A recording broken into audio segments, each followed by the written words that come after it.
पिता परमेश्वरको महिमा होस्। आज मेरा परमेश्वरले यो दिन यो समय दिनुभएछ। आज 2022 सालको आज 2 गते। आज कति मान्छेले यो दिन देख्नु पाएनन्।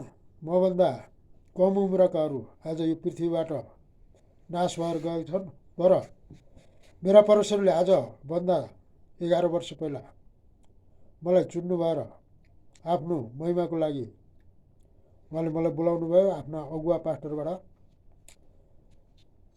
परमेश्वरलाई धन्यवाद दिन्छु र मलाई सुसमाचार सुनाएर यो दिन देखाउने अगुवा पास्टरलाई पनि धन्यवाद दिन्छु। अनि आजसम्म जसले वचन सुनाएर टिभीबाट च्यानलबाट हरेक ठाउँबाट प्रचार गर्नुभएर अनि आशिषको वचन दिनुभयो, उहाँलाई परमेश्वरले अझ बढी बढी आशिष दिनुभएको होस् र अनि अन्धकारको देशमा परमेश्वरको राज्यको विस्तार होस् भन्ने मेरा पिता परमेश्वरको योजना पुरा होस्। जो यशाया 14:24 27 समयबाट पिता परमेश्वरलाई महिमा, पिता परमेश्वरलाई धन्यवाद दिन्छु। पिता पुत्र पवित्र आत्मा येशू ख्रीष्टको नाममा र नयाँ सालको सुरुदेखि परमेश्वरको वचन बाइबल अध्ययन गर्ने मण्डलीबाट अगुवाई आएको छ। त्यही अनुसार आज 2 गते म बिहान 2 अध्याय, बेलुका 2 अध्याय, मतलब दिनमा 4 अध्याय अनिवार्य रूपमा पढ्नै पर्ने यो चाहिँ परमेश्वरको महिमाको लागि हो। यसै कारणले मैले चाहिँ आज 2 गतेदेखि सुरु गरेको छु र अनि दिनको 4 अध्याय पढिसक्नु पर्नेमा आज 2 दिनको मैले 8 अध्याय पुरा गर्ने छु भनेर म विश्वास गर्नेछु र यसमा चाहिँ परमेश्वरको अगुवाई, परमेश्वरको अनुग्रह, परमेश्वरको आशिष अनि वचन समझ्न, वचन बुझ्नलाई परमेश्वरको पवित्र आत्माको शक्तिले अगुवाई गर्नुभएको होस् भन्ने बिन्ती प्रार्थना गर्दछु। पिता पुत्र पवित्र आत्मा येशू प्रभुको उच्च अनि पवित्र नाम, आमिन अनि आमिन। उत्पत्तिको पुस्तकको परिचय पनि पढ्नेछु। उत्पत्ति 1:1 को वाक्यांश आदिमा हिब्रू शब्द बेरेसियाबाट अनुवाद गरिएको हो, जसलाई उत्पत्ति अर्थात् सबै कुराको सुरुवात भनी नामकरण गरियो। यस पुस्तकमा सृष्टिको वर्णन मात्र भएको छैन, तर अझ उद्वेगका घटना, अब्रामद्वारा इजरायल जातिको उत्पत्ति र त्यही इजरायली राष्ट्रको निर्माणद्वारा परमेश्वरको मुक्तिको विश्वव्यापी परियोजनाको प्रथम प्रभातको उल्लेख यहाँ गरिएको छ। यस पुस्तकलाई विशेष सम्बन्धको पुस्तक भनेर पनि चिनिन्छ। विशेष गरी यसमा परमेश्वर र प्रकृतिको सम्बन्ध, परमेश्वर र मानिसको सम्बन्ध र मानिसको सम्बन्ध आदि उल्लेख गरिएको पाउँछौँ। सृष्टिको वर्णन 1। आदिमा परमेश्वरले आकाशमण्डल र पृथ्वी सृष्टि गर्नुभयो। पृथ्वी आकार बिडाको र शून्य थियो, अथवा समुद्रमाथि अन्धकार थियो र परमेश्वरका आत्मा पानीमाथि परिभ्रमण गर्दै हुनुहुन्थ्यो। अनि परमेश्वरले भन्नुभयो उज्यालो होस्, तब उज्यालो भयो र परमेश्वरले उज्यालोलाई हेर्नुभयो, त्यो असल थियो। उहाँले उज्यालो र अँध्यारोलाई अलग अलग गर्नुभयो। परमेश्वरले उज्यालोलाई दिन र अँध्यारोलाई रात भन्नुभयो। साँझ पर्यो र बिहान भयो, यो पहिलो दिन। अनि परमेश्वरले भन्नुभयो, पानीका बीचमा एक क्षेत्र होस् र त्यसले पानीलाई दुई भाग गरोस्। परमेश्वरले सो बनाएर क्षेत्र मुनिको र माथिको पानीलाई अलग अलग गर्नुभयो। तब त्यस्तै भइहाल्यो। परमेश्वरले यस अन्तरिक्षलाई आकाश भन्नुभयो। साँझ पर्यो र बिहान भयो, दोस्रो दिन। अनि परमेश्वरले भन्नुभयो, आकाश मुनि भएको पानी एक ठाउँमा जम्मा होस् र ओबानो भूमि देखा परोस्। तब त्यस्तै भइहाल्यो। परमेश्वरले ओबानो भूमिलाई पृथ्वी भन्नुभयो र जम्मा भएको पानीलाई समुद्र भन्नुभयो। अनि परमेश्वरले हेर्नुभयो, त्यो असल थियो। अनि परमेश्वरले भन्नुभयो, भूमिले वनस्पति बिउ हुने बोट बिरुवाहरू र आफ्नो किसिमको बिउ हुने फल फल्ने वृक्षहरू पृथ्वीमा उमारोस्। तब त्यस्तै भइहाल्यो। भूमिले वनस्पति बिउ हुने बोटहरू र आफ्नो किसिमको बिउ हुने फल फल्ने वृक्षहरू उमार्यो। अनि परमेश्वरले हेर्नुभयो, त्यो असल थियो। साँझ पर्यो र बिहान भयो, तेस्रो दिन। अनि परमेश्वरले भन्नुभयो, अन्तरिक्षमा दिन र रात छुट्याउनलाई ज्योतिहरू होउन्।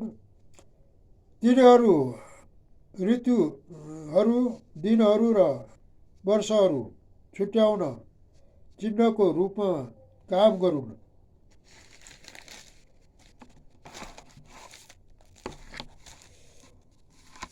पृथ्वीमा प्रकाश दिनलाई अन्तरिक्षमा ती ज्योतिहरू हुन्। तब त्यस्तै भइहाल्यो। अनि परमेश्वरले दुई विशाल ज्योतिहरू बनाउनुभयो, ठुलो ज्योति दिनमाथि प्रभुत्व गर्न र सानो ज्योति रातमाथि प्रभुत्व गर्न। उहाँले ताराहरू पनि बनाउनुभयो। अनि परमेश्वरले पृथ्वीमा प्रकाश दिनलाई दिन र रातमाथि प्रभुत्व गर्न अनि उज्यालो र अँध्यारोलाई अलग अलग गर्नलाई ती आकाशमा राख्नुभयो। अनि परमेश्वरले हेर्नुभयो, त्यो असल थियो। साँझ पर्यो र बिहान भयो, चौथो दिन। अनि परमेश्वरले भन्नुभयो, पानी जीवित प्राणीहरूले प्रशस्त गरी भरियोन् र पन्छीहरू चाहिँ पृथ्वीमाथि आकाशमा उड्न। यसैले समुद्रका विशाल जलचरहरू पानीहरूमा भरिएर चलहल गर्ने किसिम किसिमका सबै जीवित प्राणीहरू र जात जातका पखेटा भएका सबै पन्छीहरू परमेश्वरले सृष्टि गर्नुभयो। अनि परमेश्वरले हेर्नुभयो, त्यो असल थियो। अनि परमेश्वरले तिनीहरूलाई यसो भनेर आशिष दिनुभयो, फल्दै फुल्दै वृद्धि हुँदै र समुद्रमा भरिँदै जाओ। अनि पन्छीहरूको पनि पृथ्वीमा वृद्धि हुँदै जाओस्। अनि साँझ पर्यो र बिहान भयो, पाँचौँ दिन। अनि परमेश्वरले भन्नुभयो, पृथ्वीले जात जातका जीवित प्राणीहरू अर्थात् जात जातका पशु, पाल्तु पशुहरू, घस्रने जन्तुहरू र जात जातका वन पशुहरू उत्पन्न गरोस्। तब त्यस्तै भयो। परमेश्वरले पृथ्वीका जात जातका वन पशुहरू, जात जातका पाल्तु पशुहरू र जमिनमा घस्रने जात जातका जन्तुहरू बनाउनुभयो। अनि परमेश्वरले हेर्नुभयो, त्यो असल थियो। अनि परमेश्वरले भन्नुभयो, मानिसलाई आफ्नै स्वरूपमा हाम्रै प्रतिरूपमा बनाऊ। तिनीहरूले समुद्रका माछाहरू, आकाशका पन्छीहरू, पाल्तु पशु र जमिनमा चलहल गर्ने सबै जन्तुहरूमाथि अधिकार गरून्। यसै कारण हो परमेश्वरले मानिसलाई आफ्नै स्वरूपमा सृष्टि गर्नुभयो। परमेश्वरकै प्रतिरूपमा उहाँले तिनीलाई सृष्टि गर्नुभयो। नर नारी नै गरी उहाँले तिनीहरूलाई सृष्टि गर्नुभयो। परमेश्वरले तिनीहरूलाई आशिष दिनुभयो र तिनीहरूलाई भन्नुभयो, फल्दै फुल्दै वृद्धि हुँदै पृथ्वीमा भरिँदै जाओ र त्यसलाई आफ्नो वशमा पार्दै जाओ। समुद्रका माछाहरू, आकाशका पक्षीहरू तथा पृथ्वीका सबै जीवित प्राणीहरूमाथि अधिकार गर। अनि परमेश्वरले भन्नुभयो, हेर म तिमीहरूलाई पृथ्वीका सबै बिउ उमार्ने बोटहरू र फलमा नै बिउ हुने सबै फलका रुखहरू दिन्छु। ती तिमीहरूलाई आहारको निम्ति हुनेछन् अनि पृथ्वीको हरेक पशु, आकाशको हरेक पक्षी र जमिनमा चलहल गर्ने हरेक जन्तु, हरेक प्राणी जसमा जीवन छ, तिनीहरूका आहारको निम्ति म हरिया वनस्पति दिन्छु। तब त्यस्तै भयो। आफूले बनाउनु भएको हरेक कुरा परमेश्वरले हेर्नुभयो, वास्तवमा त्यो साह्रै राम्रो थियो। अनि साँझ परेर बिहान भयो, 6औं दिन। अध्याय 2। यसरी आकाशमण्डल र पृथ्वी र तिनमा भएका सबै कुरा बनाइ सिद्धिए। आफूले गर्नुभएका काम 6औं दिनमा परमेश्वरले सिद्ध्याउनु भयो र 7औं दिनमा आफूले गर्नुभएका सबै कामबाट उहाँले विश्राम लिनुभयो। अनि परमेश्वरले 7औं दिनलाई आशिष दिनुभयो र त्यसलाई पवित्र तुल्याउनु भयो, किनभने आफूले सृष्टिमा गर्नुभएका सारा कामबाट यसै दिनमा उहाँले विश्राम लिनुभयो। आदनको बगैँचामा आदम र हव्वा। आकाश र पृथ्वीका सृष्टिको वृत्तान्त यही हो। परमप्रभु परमेश्वरले आकाश र पृथ्वी सृष्टि गर्नुभएको दिन भूमिमा एउटै पनि वनस्पति थिएन। भूमिमा कुनै घाँसपात पनि उम्रेको थिएन, किनभने परमप्रभु परमेश्वरले पृथ्वीमा पानी वर्षाउनु भएको थिएन र भूमि खनजोत गर्न कुनै मानिस पनि थिएन। तर पृथ्वीबाट खोलाहरू निस्कि उठेर समस्त भूमिलाई भिजाउने गर्थे। तब परमप्रभु परमेश्वरले भूमिको माटोबाट मानिस बनाउनु भयो र तिनीहरूको नाकमा जीवनको सास फुकिदिनु भयो र मानिस जीवित प्राणी भए।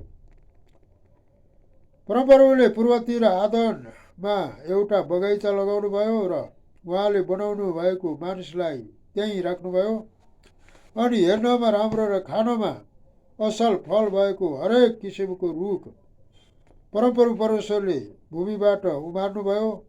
उहाँले बगैँचाको बिचमा जीवनको रुख र असल र खराबको ज्ञान दिने रुख पनि लगाउनु भयो। बगैँचा भिजाउनलाई आदनबाट एउटा नदी निस्किएको थियो र त्यहाँबाट छुट्टिएर त्यो 4वटा शाखा भएको थियो। पहिलो नदीको नाउँ पिसोन हो। यो त्यही नदी हो जुन हबिलाको समस्त मुलुकमा बग्छ। जहाँ सुन पाइन्छ त्यस देशको सुन असल हुन्छ। त्यहाँ खोटो र अनिक्षहरू छन्। दोस्रो नदीको नाउँ गियोन हो। कुशाको समस्त देशमा बग्ने नदी यही हो। तेस्रो नदीको नाउँ टाइग्रिस हो। यो असुरको पूर्वतिर बग्छ। चौथो नदी युफ्रेटिस हो। परमप्रभु परमेश्वरले मानिसलाई आदनको बगैँचामा लानु भई त्यसको गोडगाड र हेरचाह गर्न राख्नुभयो। अनि उहाँले मानिसलाई यो आज्ञा दिनुभयो, बगैँचाका सबै रुखका फल तैँले सङ्कोच नमानी खाए हुन्छ, तर असल र खराबको ज्ञान दिने रुखको फल चाहिँ नखानु, किनभने जुन दिन तैँले त्यो खानेछस् त निश्चय नै मर्नेछस्। फेरि परमप्रभु परमेश्वरले भन्नुभयो, मानिस एक्लो रहन असल छैन, म त्यसको निम्ति त्यसलाई सुहाउने एकजना सहयोगी बनाउने छु। परमप्रभुले सबै वन पशु र आकाशका सबै पक्षीहरूलाई भूमिबाट बाहिर बनाएर मानिसले तिनीहरूलाई के नाउँ राख्दो रहेछ भनी हेर्न तिनीहरूलाई मानिस कहाँ ल्याउनु भयो र मानिसले हरेक प्राणीलाई जे नाउँ दिए त्यही नै त्यसको नाउँ भयो। यसरी मानिसले नै सबै पाल्तु पशु, आकाशका पक्षी र सबै वन पशुका नाउँ राखे, तर आदमको निम्ति तिनीहरूलाई सुहाउँदो कोही सहयोगी पाइएन। यसकारण परमप्रभु परमेश्वरले मानिसलाई मस्त निद्रामा पार्नुभयो र उनी निदाएको बेलामा उनका करङहरूमध्ये एउटा निकाल्नु भए त्यसको ठाउँमा मासु भरिदिनु भयो। जुन करङ परमप्रभु परमेश्वरले मानिसबाट निकाल्नु भएको थियो, त्यसबाट एउटी स्त्री बनाउनु भई मानिस कहाँ ल्याउनु भयो।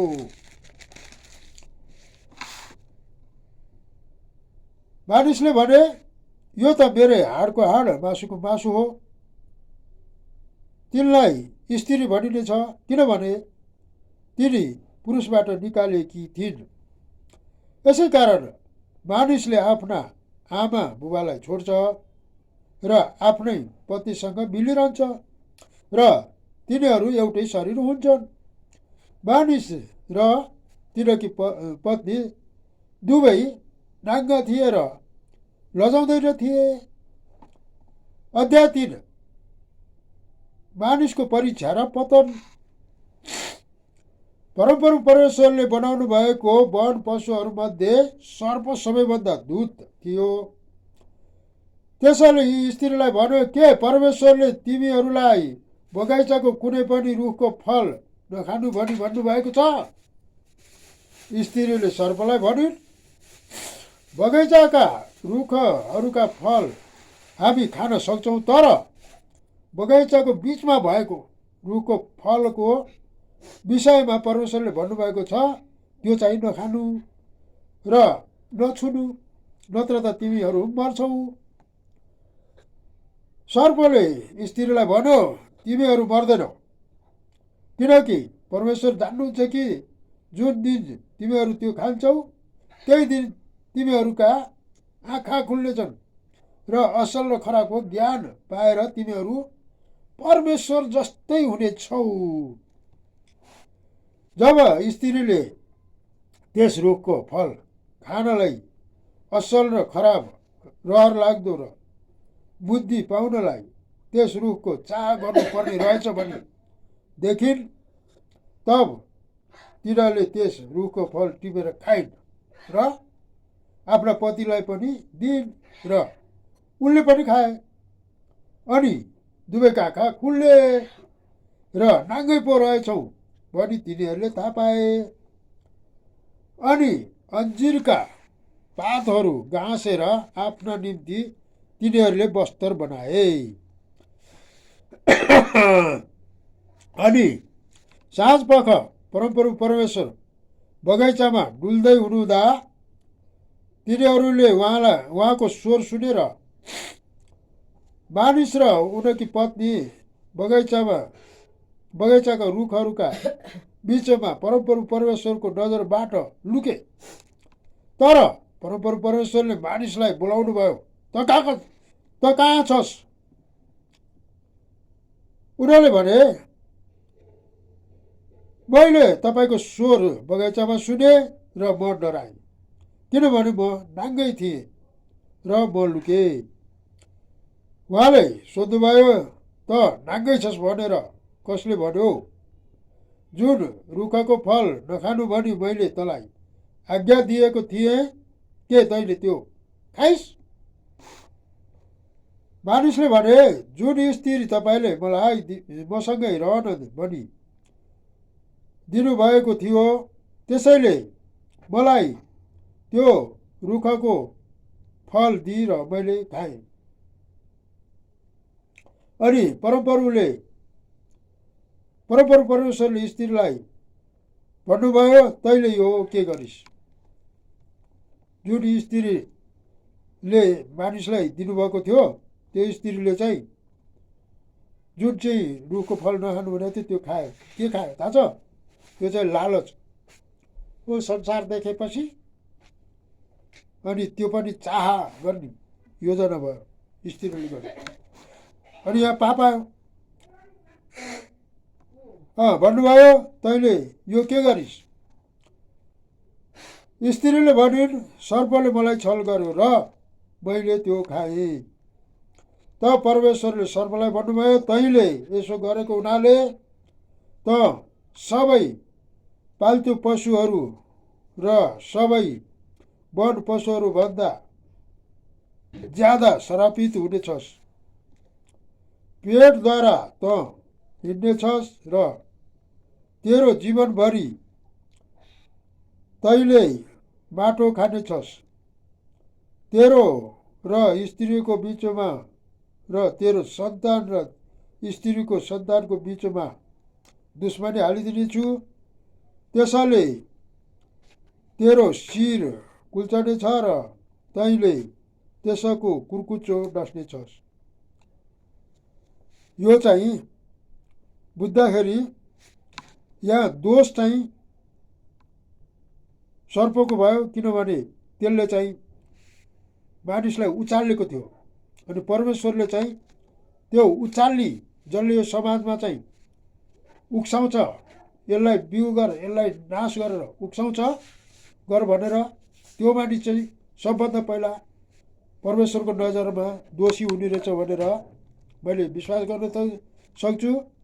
अनि दोस्रो चाहिँ जसले उचाल्यो भनेर उचालिने मान्छे दोस्रो पाल दोषी हुने रहेछ भन्ने। किनभने उचाल्ने मान्छे सोझो हुन्छ अनि उचालेको लालच देखाएपछि जो पनि उचालिन सक्छ भनेर वचनले बताउँछ। परमेश्वरलाई महिमा भएको होस्। दोषी चाहिँ उचाल्ने मान्छे, अनि त्यसले पुरा श्राप पाउन सक्छ। परमेश्वरको नजरमा त्यो झर्न सक्छ। अनि स्त्रीलाई उहाँले भन्नुभयो दोस्रोमा, तेरो सुत्केरीको वेदना म ज्यादै गरी बढाइदिनेछु। दुःखसँग तैँले बालक जन्माउने छस्। तेरो इच्छा पतितर्फ नै हुनेछ र त्यसैले तँलाई अधीनमा राख्नेछ। त्यसपछि आदमलाई उहाँले भन्नुभयो, तैँले तेरी पत्नीको कुरा सुनेर नखानु भनेको रुखको फल खाएको हुनाले भूमि तेरो कारणले श्रापित भएको छ। तेरो जीवनभरि दुःखसँग त्यसको उब्जनी तैँले खानेछस्। त्यसैले तेरो निम्ति काँडा र सिउँडीहरू उमार्नेछ र तैँले खेतको सागपात खानेछस्। बाटोमा नफर्कुन्जेल तेरो निधारको पसिनाले कमाएको भोजन तैँले खानेछस्। किनकि बाटैबाट त निकालेको थिइस्, त बाटै होस् र बाटैमा फर्किजानेछस्। आदमले आफ्नी पत्नीको नाउँ हब्बा राखे, किनभने सबै जीवितहरूकी आमा तिनी नै हुन्। परमप्रभु परमेश्वरले आदम र तिनकी पत्नीका निम्ति छालाका लुगा बनाई तिनीहरूलाई लगाइदिनु भयो। तब परमप्रभु परमेश्वरले भन्नुभयो, मानिस हामी जस्तै असल र खराबको ज्ञान जान्ने भएको छ। अब त्यसैले जीवनको रुखको फल पनि टिपेर खान नपाओस्, नत्र भने त्यो सधैँभरि जीवित रहला। यसै कारण जुन भूमिबाट उनीहरू बनाएका थिए त्यसको खेती किसानी गर्न परमप्रभु परमेश्वरले उहाँलाई आदनको बगैँचाबाट निकालिदिनु भयो। उहाँले मानिसलाई धपाइदिनु भएपछि जीवनको रुखतर्फको बाटो परा गर्नलाई उहाँले आदनका बगैँचाको पूर्वपट्टि करुबहरू र चारैतिर उभिरहने ज्वालामय तरबार राखिदिनु भयो। अध्याय 4 कैन र हाबिल। आफ्नै पत्नीसित आदमको सहवास भयो र तिनी गर्भवती भएर कैनलाई जन्माइन् र भनिन्, परमप्रभुको सहायताले एक पुरुष जन्माए। फेरि तिनीहरूले कैनको भाइ हाबिललाई जन्माइन्। हाबिल भेडा गोठाला भएर कैन चाहिँ भूमिको खेती किसानी गर्ने भए। केही समय बितेपछि कैनले परमप्रभुका कहाँ भूमिको उब्जनीबाट केही ल्याए, तर हाबिलले आफ्ना भेडाको बगालबाट पहिलो ब्याएको पाठाहरूका बोसे भाग ल्याए। परमप्रभुले हाबिल र तिनको भेटी ग्रहण गर्नुभयो, तर कैन र उनको भेटी ग्रहण गर्नु भएन। यसैले कैन ज्यादै रिसाए, उनको मुख अँध्यारो भयो। तब परमप्रभुले कैनलाई भन्नुभयो, त किन रिसाउँछस्? तेरो मुख किन अँध्यारो छ? यदि तैँले जे ठिक छ त्यो गरिस् भने त गर्न योग्य हुँदैनस् र, तर यदि तैँले ठिक काम गरिनस् भने त पाप तेरो ढोकैमा ढुकी बस्छ। त्यसको इच्छा तँप्रति हुन्छ, तर तैँले त्यसलाई अधीन गर्नै पर्छ। हामीले कहिले पनि पापलाई ढोकाबाट हटाउनु पर्छ, तर पापलाई भित्र पस्न दिनुहुन्न। यो बिहान बेलुकै परमेश्वरको महिमाको लागि होस्। कैनले आफ्ना भाइ हाबिललाई भने, आऊ हामी बाहिर खेतमा जाउँ। अनि जब तिनीहरू खेतमा थिए तब कैनले आफ्ना भाइ हाबिलमाथि आक्रमण गरेर तिनलाई मारे। तब परमप्रभुले कैनलाई सोध्नुभयो, तेरो भाइ हाबिल कहाँ छ? तिनले भने, मलाई थाहा छैन, के म मेरो भाइको गोठालो हुँ र? परमप्रभुले भन्नुभयो, तैँले के गरिस्? तेरो भाइको रगतले भूमिबाट मलाई दुहाई दिइरहेछ। त अब श्रापित भएर यस भूमिबाट खेदिएको छस्। जसले तेरो भाइको रगत तेरो हातबाट लिनलाई आफ्नो मुख उघार्यो, तैँले भूमिको खेती गर्दा अब उपरान्त त्यसले तँलाई आफ्नो उब्जनी दिने छैन। त पृथ्वीमा एक बिना चयनको डुलुवा हुनेछस्। कैनले परमप्रभुलाई भने, मैले सहनै नसक्ने कडा दण्ड मलाई भयो। हालेलुया।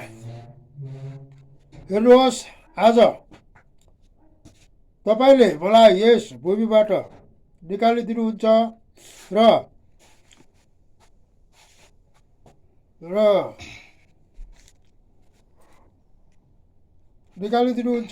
तपाईँको उपस्थितिबाट मैले लुक्नु पर्नेछ। म पृथ्वीमा बिना चयनको डुलुवा हुनेछु र मलाई फेला पार्ने जोसुकैले पनि मलाई मार्नेछ। पहिला पहिला हाम्रा हजुरबाको पालोमा त्योभन्दा नि पहिला के होला, तर ती डुल्वा भएर हिँड्ने, मूर्ति पुज्ने ती जोगी सन्यासी हुनेहरूले खेतीबारी गर्दैन थिए, किनभने तिनीहरूलाई यो श्राप परेको थियो। अनि पछि पछि भएर आएपछि नि खेतीबारी जग्गा जमिन उनीहरूको नाममा गराए तापनि तर खेतीबारी गर्नलाई अरूलाई काम लगाउँथे, कमारा पाल्थे, तर उनीहरू आफैले गरेको खेतीमा कहिले पनि अन्न उब्जनी राम्रोसित हुने थिएन भनेर हामीले जान्दछौँ। र अनि कति हलीहरू पाल्ने चलन प्रथा चलेको रहेछ भन्ने नि यही वचनबाट हामीले बुझ्न सक्दछौँ। तर परमप्रभुले तिनलाई भन्नुभयो, यसो होइन, जसले कैनलाई मार्छ त्यससित 7 गुणा बदला लिनेछ। अनि कैनलाई कसैले फेला पारेर नमारोस् भनी परमप्रभुले तिनी माथि एउटा चिन्ह लगाइदिनु भयो। तब कैन परमप्रभुको उपस्थितिबाट निस्केर आदनको पूर्वपट्टि भएको नोद भन्ने देशमा बस्न लागे। आफ्नी पत्नीसित कैनको सहवास भयो र गर्भवती भएर तिनले हनोकलाई जन्माइन्। कैनले एउटा सहर बनाए र आफ्नो छोराकै नाउँमा त्यस सहरको नाउँ पनि हनोक राखे। हनोकबाट इरादको जन्म भयो। इरादबाट महुयाएलको जन्म भयो। महुयाएलबाट मर्तुसाएलको जन्म भयो। मर्तुसाएलबाट लेमेखको जन्म भयो। लेमेखले 2 जना पत्नी ल्याए। एउटीको नाउँ अदा र अर्कीको नाम सिल्ला थियो। अदाले याबाललाई जन्माइन्। उनी पालमा बस्ने र पशु पाल्नेहरूका पुर्खा थिए। उनका भाइहरूको नाउँ युबाल हो। उनीहरू वीणा र बाँसुरी बजाउनेहरू सबैका पुर्खा थिए। सिलाले तुबाल कयुनलाई जन्माइन्। उनी सबै किसिमका काँसो र फलामका हतियारहरू बनाउँथे। तुबाल कयुनकी बहिनी नोमा थिइन्। लोमेखले आफ्ना पत्नीहरूलाई भने, ए अदा र सिल्ला, मेरा कुरा सुन। ए लेमेखका पत्नी हो, मैले भनेका कुरामा ध्यान दिएर सुन, किनभने मलाई चोट लगाउने मानिसलाई मैले मारेको छु। मलाई घाइते बनाउने जवान मानिसलाई। यदि काइनको बदला 7 गुणा लिइन्छ भने लोमेखको चाहिँ 70 गुणा लिनेछ।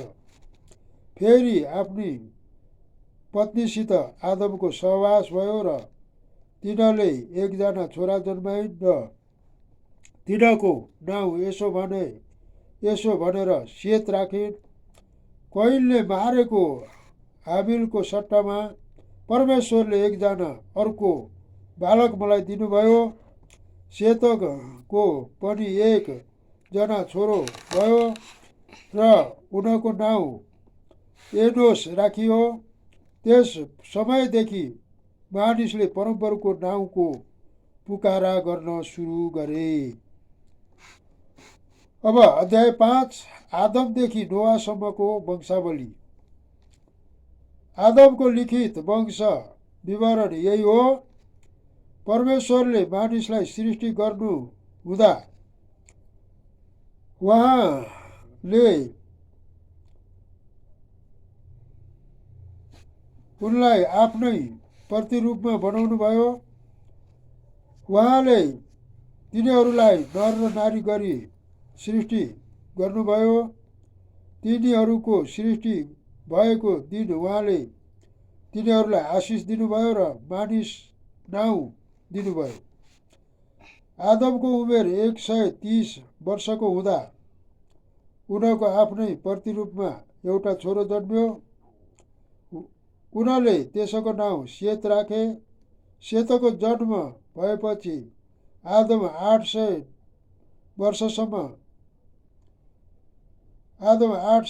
वर्षसम्म बाँचेर उनका अरू छोराछोरीहरू जन्मे। आदमको जम्मा उमेर 930 वर्ष भएको थियो अनि तिनी मरे। सेतको वंश। सेतको उमेर 105 वर्षको हुँदा उनको छोरो एनोस जन्मियो। एनोस जन्मेपछि सेत 807 वर्षसम्म बाँचे।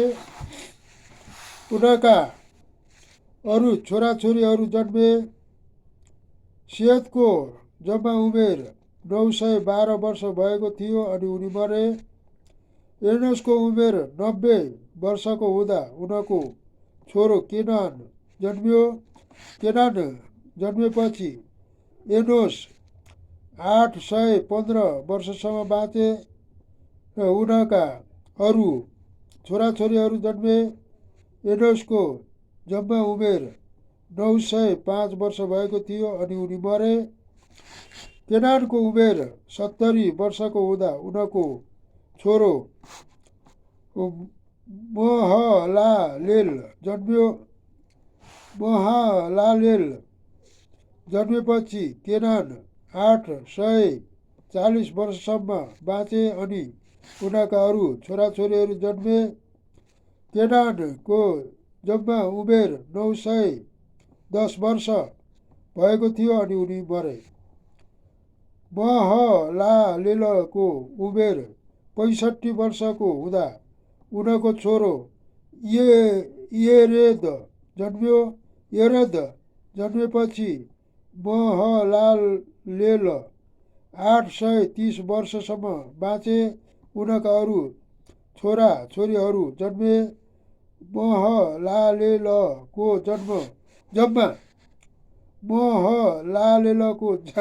जम्मा उमेर 895 वर्ष भएको थियो अनि उनी मरे। एरोदको उमेर 162 वर्षको हुँदा उनको छोरो हनोक जन्मियो। 162 वर्षको हुँदा उनको छोरो हनोक जन्मियो। हनोक जन्मेपछि एरोद 800 वर्षसम्म बाँचे। उनका अरू छोराछोरीहरू जन्मे। एरोदको जम्मा उमेर 962 वर्ष भएको थियो अनि उनी मरे। हनोकको उमेर 65 वर्षको हुँदा उनको छोरा मर्तुसेलह जन्मियो। मर्तुसेलह जन्मेपछि हनोक 300 वर्षसम्म परमेश्वरको साथसाथै हिँड्दै रहे। उनका अरू छोराछोरीहरू जन्मे। हनोकको जम्मा उमेर 365 वर्ष भएको थियो। हनोक परमेश्वरको साथ हिँड्थे अनि उनी अलप भए। यो चाहिँ मरे भनेको छैन कि ऊ चाहिँ अलप भए, गायब भए, कहाँ गए के गरे त्यो चाहिँ कसैले जान्न सकेन भन्ने यो अलप हो। हनोक परमेश्वरको साथसाथै हिँड्थे अनि उनी अलप भए किनभने परमेश्वरले उनलाई उठाइलानुभयो सिधै स्वर्गमा। मरेनन्। मर्तुसेलहको उमेर 187 वर्षको हुँदा उनको छोरो लेमेक जन्मियो। लेमेक जन्मेपछि मर्तुसेलह 782 वर्षसम्म बाँचे। उनका अरू छोराछोरीहरू जन्मे। मर्तुसेलहको जम्मा उमेर 969 वर्ष भएको थियो अनि उनी मरे। लेमेकको उमेर 182 वर्षको हुँदा उनको एउटा छोरो जन्म्यो। उनले यसो भनेर उनको नाउँ नोहा राखे, परमप्रभुले श्राप दिनुभएको भूमिको हाम्रो काम र परिश्रममा यसले हामीलाई शान्ति दिनेछ। नोहा जन्मेपछि लेमेक 595 वर्षसम्म बाँचे। उनको अरू छोराछोरीहरू जन्मे। लेमेकको जम्मा उमेर 777 वर्ष भएको थियो अनि उनी मरे। नोहा 500 वर्षका हुँदा उनको छोराहरू सेम र हाम र येपेत जन्मे।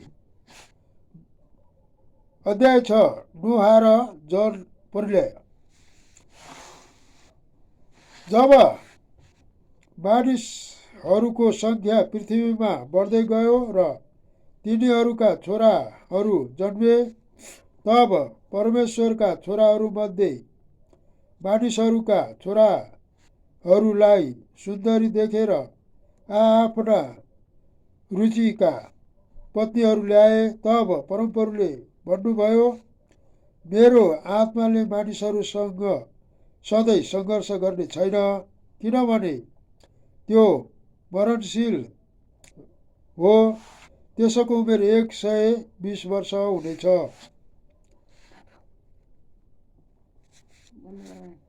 अब यहाँ दुईवटा पर्छ। त्यस बेला ल पख नगर।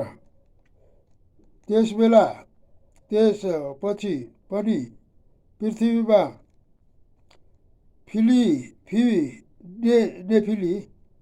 नेफिलिमहरू थिए। त्यस बेला र त्यसपछि पनि पृथ्वीमा नेफिलिमीहरू थिए। परमेश्वरका छोराहरू मानिसका छोरीहरूका जान लागे र सन्तान जन्माए।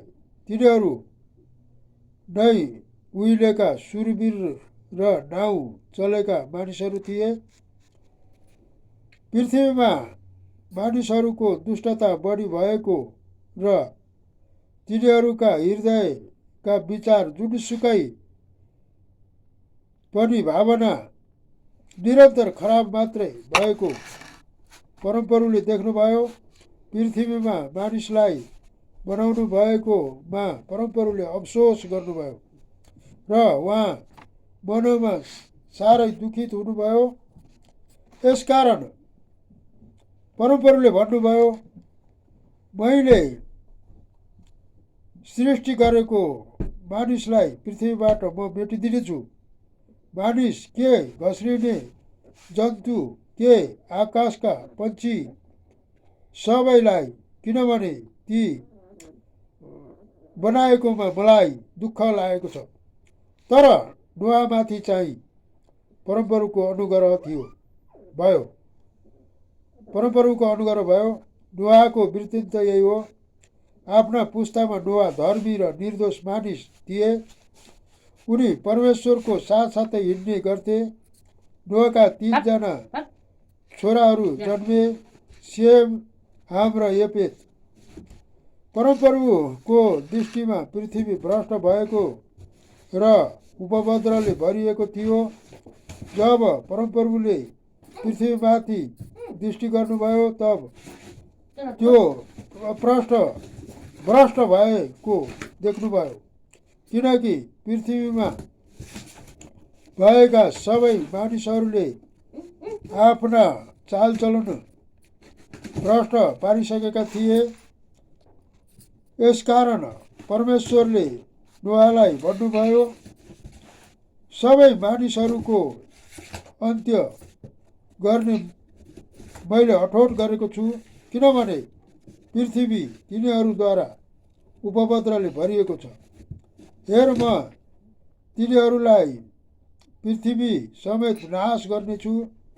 तैँले गोपेर काठको एउटा जहाज बनाउनु, जहाजमा कोठा कोठा बनाउनु र त्यसभित्र बाहिर अलकत्राले लिप्नु।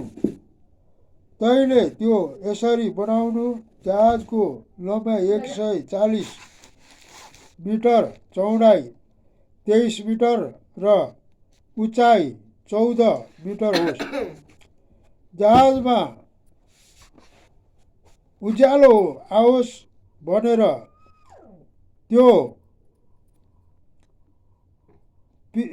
त्यो मास्तिर माथिबाट एक हात छोडेर टुङ्ग्याउनु र जहाजको ढोका त्यसको एकापट्टि राख्नु। पहिलो, दोस्रो र तेस्रो तल्ला भएको बनाउनु। जीवनको सास हुने आकाशमुनिका सबै प्राणीलाई म सर्वनाश पार्नलाई पृथ्वीमा जरपरले ल्याउनेछु र पृथ्वीमा भएका हरेक प्राणी मर्नेछ।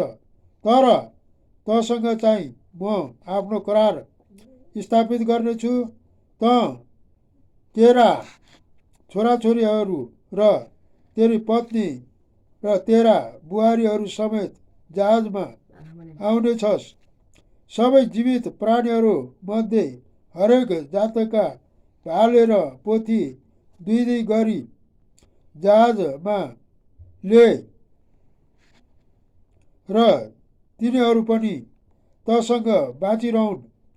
पन्छीहरूमध्ये तिनीहरूका जातका अनुसार, पशुहरूमध्ये तिनीहरूका जातका अनुसार र जमिनमा घस्रने सबै प्राणीहरूमध्ये जातका अनुसार सबै थरी थरीका 2वटा तिनीहरू जीवित रहनलाई तँकहाँ आउनेछन्। हरेक किसिमका आहारा पनि तैँले आफ्नो साथमा जम्मा गरेर राख्नु। ती तेरो र तिनीहरूका निम्ति आहारा हुनेछन्। परमप्रभुले नोआलाई आज्ञा गर्नुभए बमोजिम तिनीहरूले गरे। परमेश्वरलाई महिमा होस्। मैले जो सुरुमा भनेको थिएँ 8 अध्यायसम्म सित्याउने छु भनेर, तर यो 7 र 8 चाहिँ म अध्ययन गर्ने छैन र यो चाहिँ भोलि पुरा गर्ने छु।